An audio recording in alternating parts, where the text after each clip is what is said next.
Agnes acredita que muitas doenças físicas e psicológicas são motivadas por espíritos de pessoas desencarnadas. Estes primitivos parecem crer, firmemente, que os seus mortos continuam a viver, espiritualmente, em algum lugar de onde podem vir interferir na vida dos vivos, provocando-lhes certos tipos de enfermidades. Daí a necessidade de se criar um culto dos mortos a fim de mantê-los no lugar que lhe é próprio. Naturalmente, continua Jung, as doenças mentais propriamente ditas são também causas para que se acredite em espíritos e para sustentar a ideia de que eles podem aparecer aos vivos. As esquizofrenias provocam alucinações auditivas e visuais que as pessoas tomam como atuação de espíritos sem imaginarem que as suas doenças são, em verdade, produtos de sua própria atividade psíquica. Não existem, portanto, segundo Jung, espíritos de mortos do que se manifestem aos vivos em determinadas circunstâncias ou por meio da atividade mediúnica. Se não existem espíritos, podemos perguntar, por que as pessoas, inclusive o próprio Jung, dizem ter visto espíritos de pessoas desencarnadas em sonhos ou mesmo em vigília? Ele responde sem titubear. O que as pessoas veem e julgam ser espíritos é apenas a exteriorização de complexos. Os complexos ou centros da alma carregados de afetividade podem ganhar certa autonomia e se manifestarem como espíritos. Para explicar melhor a sua teoria dos complexos, como verdadeira causa das manifestações mediúnicas, Jung usa o caso de Saulo de Tarso. Como se sabe, Saulo de Tarso, um fariseu empedernido, perseguido de cristãos, teria se encontrado com Jesus na estrada para Damasco a fim de reprimir um núcleo cristão lá resistente. Segundo o livro dos Atos, At. Ics 1 a 19, foi esta visão que converteu Saulo ao cristianismo e sua transformação, com o nome de Paulo, em o apóstolo dos gentios. Jung explicou esse episódio do modo seguinte. Saulo já era inconscientemente cristão desde muito tempo. Isto explica o seu ódio fanático contra os seguidores do Cristo, porque o fanatismo se encontra sempre naqueles indivíduos que procuram reprimir uma dúvida secreta.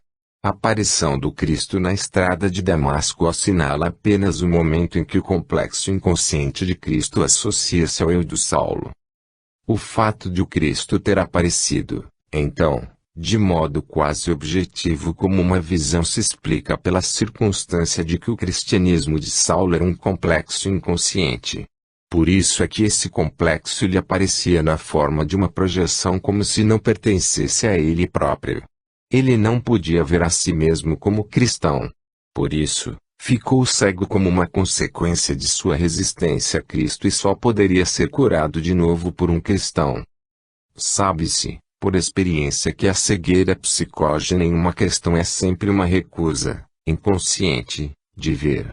No caso de Saulo, esta atitude corresponde a uma resistência fanática ao cristianismo. Esta tendência, como nos mostram as Escrituras, nunca desaparecem, inteiramente, em Saulo. Ela irrompia, ocasionalmente, sob a forma de acessos errônea, antes explicado como epilepsia. Estes excessos correspondem a um retorno subitâneo do complexo de Saulo, complexo que se dissociou com a conversão, como acontecera com o complexo cristão. É, de fato, muito estranha essa teoria sobre a extrojeção de complexos. O mais interessante, de nosso ponto de vista, é o fato de que ela não resiste aos próprios fatos. O próprio Jung, por meio dessa teoria, não explicaria metade dos fatos ocorridos com ele mesmo. O que mais nos impressiona quando se lê certos textos que procuram reduzir os fenômenos mediúnicos, reduzindo o espiritual ao material, é que a explicação nos parece mais impossível do que aquilo que ela pretende aclarar. Admitir que a vida continua, que o espírito é imortal e que pode manifestar aos encarnados, que, em verdade, são espíritos como ele, é mais simples do que aceitar que as nossas emoções possam tomar forma, materializarem-se, conversar, fazer revelações, escrever poemas e romances, consolar parentes e amigos que têm provas irrefutáveis de que se trata de um ente querido que retorna, e realiza um grande número de eventos no mundo material. Para Jung, entretanto, fica inteiramente explicada a crença nos espíritos por meio da projeção dos complexos inconscientes. Seguindo este mesmo tipo de raciocínio, Jung chega a uma definição de espírito de um ponto de vista psicológico.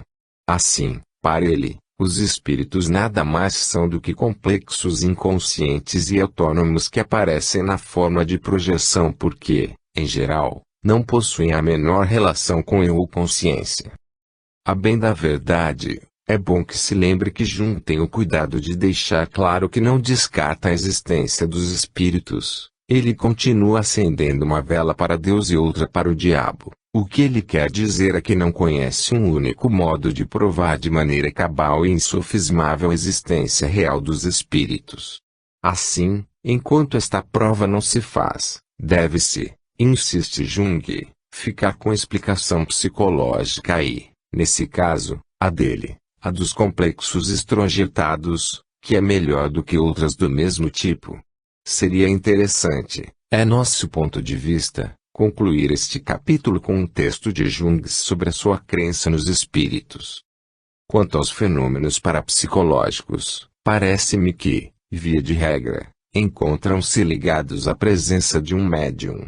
Eles são, pelo menos até onde a minha experiência alcança, refeitos exteriorizados de complexos inconscientes. Estou realmente convencido de que se trata de exteriorização. Observei, repetidamente, os efeitos telepáticos de complexos inconscientes, e também uma série de fenômenos parapsicológicos. Mas não posso ver em tudo isso uma prova da existência dos espíritos reais, e até que surja uma prova irrefutável, devemos considerar o domínio desses fenômenos como um capítulo à parte da psicologia. Creio que a ciência deve impor esta restrição a si mesma. Palavras finais. Jung deixou esta vida no dia 16 de junho de 1961. Estava com 86 anos. Fora uma longa vida dedicada ao conhecimento da alma humana. Segundo o seu projeto, procurou mergulhar ao máximo que lhe foi possível no mundo interior dos seres humanos. Viu muitas coisas espantosas que ele não soube ou não quis significar corretamente. Aparentemente deu a impressão de que era uma pessoa excessivamente escrupulosa e honesta que procurou não defender pontos de vista sobre os quais não tinha certeza. Entretanto, de nosso modo de ver, faltou-lhe coragem, a coragem de William James, Crookes, Lombroso, Delany, Conan Doyle, Friedrich Myers, o Paul Gibier e tantos outros, para defender posições contrárias ao pensamento acadêmico rigorosamente materialista. Em verdade, Jung foi um homem demasiadamente mundano para abrir mão dos ouropés, dos rapapés e das glórias que esse tipo de espaço costuma oferecer. Nascido, acreditamos com a missão de apontar novos caminhos para a psicologia. Ele contribuiu infelizmente para novos descaminhos. Depois de ser tão advertido pelo plano espiritual, tão auxiliado pelos espíritos interessados em que ele levasse a sua tarefa a bom termo, ele preferiu ignorar tudo isso em favor da interpretação materialista. Ele que, no passado, havia considerado os homens de ciência como incapazes de ver os fenômenos ocultos de um ponto de vista desassombrado, caiu no mesmo erro daquele a quem criticou. De todo jeito, porém, a sua passagem pelo mundo não foi inteiramente em vão, uma vez que ele deixou um espaço aberto para os estudiosos da alma humana decididos a conhecer mais e melhor a nossa dimensão espiritual. Nosso livro não é, de modo algum, uma crítica ao trabalho de Jung, pois reconhecemos que, se ele não fez o que devia, fez o que podia. Apesar de sua timidez e de seus equívocos, ele deixou uma obra de considerável importância para aqueles que pretendem saber um pouco mais sobre a mediunidade e a reencarnação. Nesse sentido, poucos psicólogos, inclusive o próprio Freud, foram mais longe que ele. Em verdade, A psicologia analítica tem atraído muitas pessoas para o estudo da espiritualidade e para a utilização de certas técnicas como a da terapia de vidas passadas, TVP, que imprimiram às práticas terapêuticas um novo sentido. Assim, nos parece que a obra de Jung, embora desviada de seus reais objetivos, não deixou de colaborar e não pouco para a descoberta do homem integral, formado por um corpo de carne, um espírito, um perispírito e um espírito imortal que caminha na direção da grande luz que Jesus Cristo, em seu Evangelho, chamou de o Reino de Deus.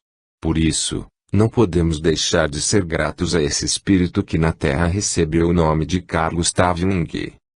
Fim.